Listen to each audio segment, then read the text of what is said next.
So IDW will officially lose their license for publishing Transformers and G.I. Joe comics by the end of 2022. It is now made official.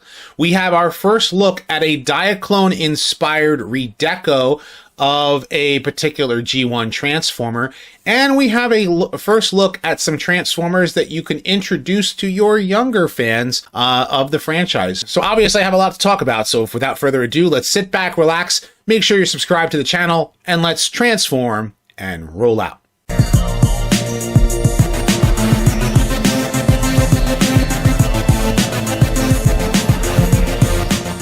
Consider supporting the channel on Patreon, becoming a channel member, or purchase some merch on my spring store today. Hey guys, it's RodimusPrimal. I am back with another video, and today, before I actually get into the news, I do want to thank each and every one of you for continuing to support the channel, watching the videos, retrospectives and news and toy reviews, for helping the channel reach over 90,000 subscribers. Wow, I am completely blown away, and I am thankful for each and every one of you who continue to help the channel.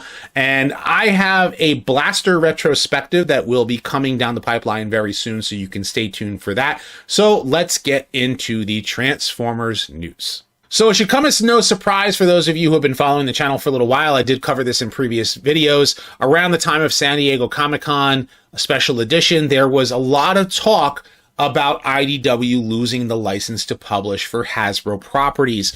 And to a lot of fans, some are saying good riddance, some are saying, oh, it's a bittersweet end.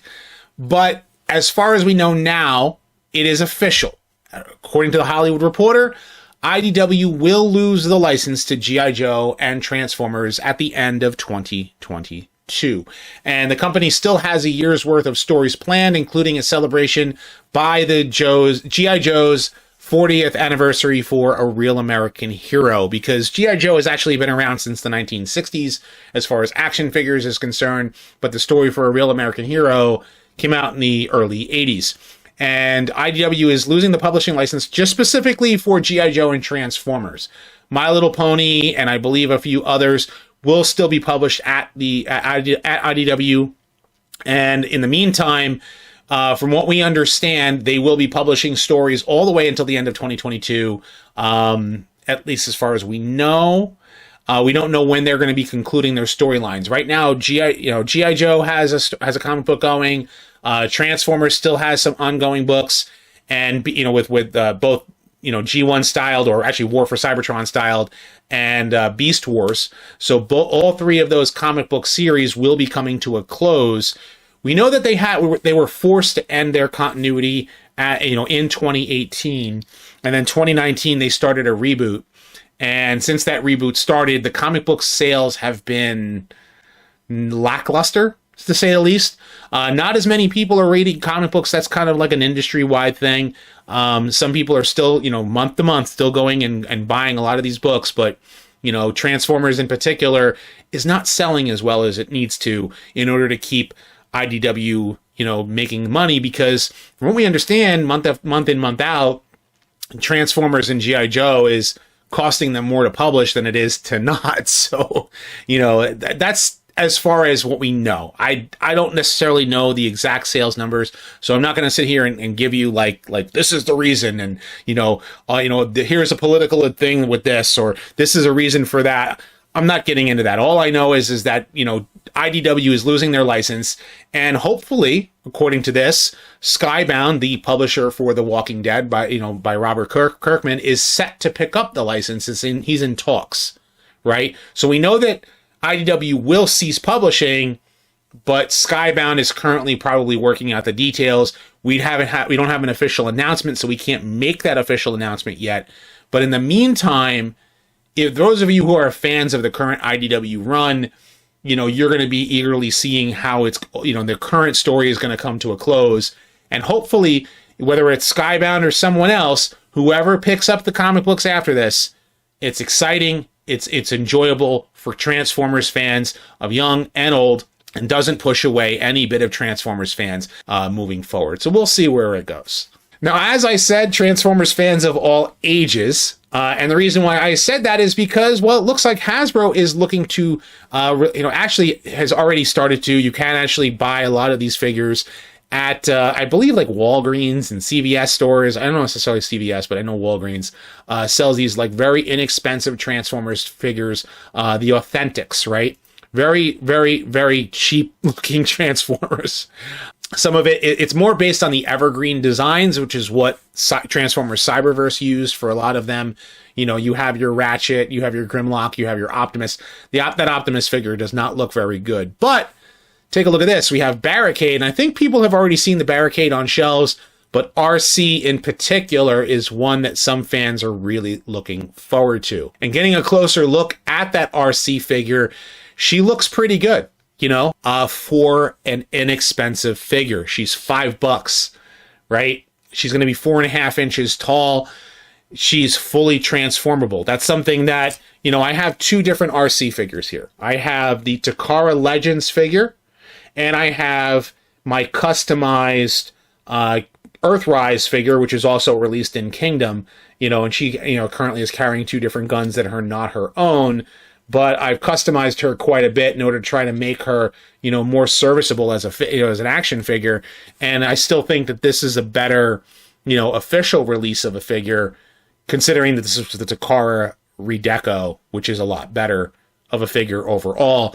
But I'm hoping for a Studio Series 86 RC.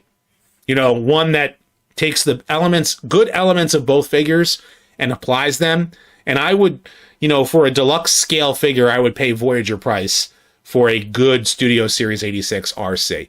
But in the meantime, this RC figure doesn't have any kibble. The back of her car becomes her legs. You know, one part of her car here becomes her arms. And then the rest of the car is on her back and gives her a serviceable figure. Now, here's the thing. For $5, I can buy this figure and I can give this to my daughter. My daughter is, you know, this is according 6 and up. I can actually give this figure to my daughter, and she can have her an RC figure of her own because she kind of wants one, you know? So, yeah, it might be something worth it for, you know, us older Transformers fans. We have our War for Cybertron stuff, and in the meantime, you know, you can get these figures for, you know, younger audiences. Also, Wheeljack is also been shown as well. This is a 7-inch scale figure.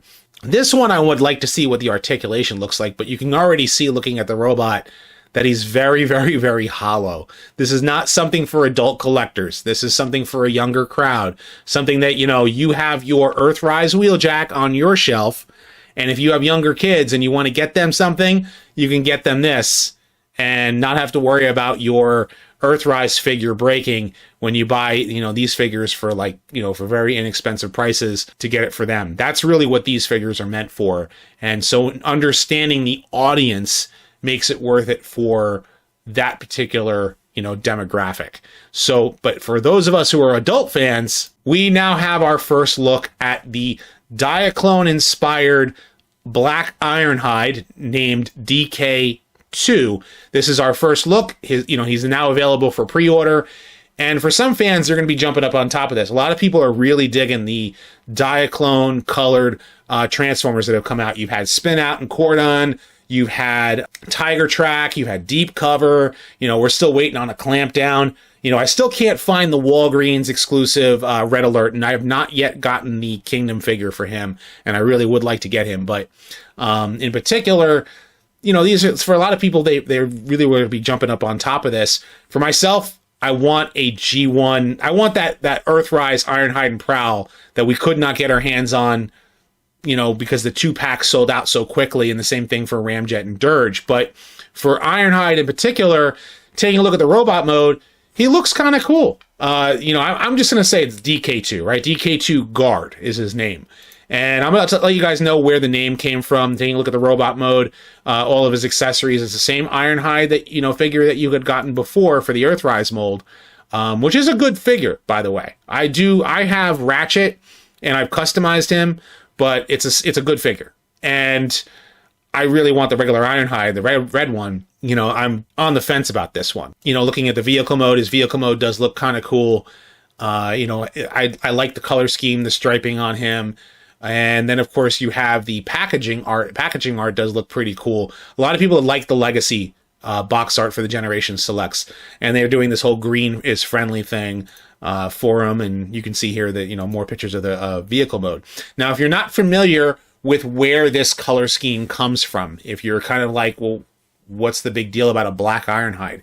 Well, if you guys don't know, when Hasbro, before Hasbro even imported the Transformers toys into the US, Takara had the Diaclone toy line, which was a portmanteau of Diamond and Cyclone, and you had Microchange, and they, you know, Hasbro imported all of those transforming robot toys into the US as the Transformers. The Diaclone figure, the Cherry Vanette, was actually in black, and that figure, along with a red Sunstreaker and a blue Trailbreaker, and I'm just saying that that's what their names are, as you can see here, were released in the US under the name Diachrone. I actually covered this in one of my retrospectives. Actually, it was the Transformers and Marvel video, if you've not already seen it.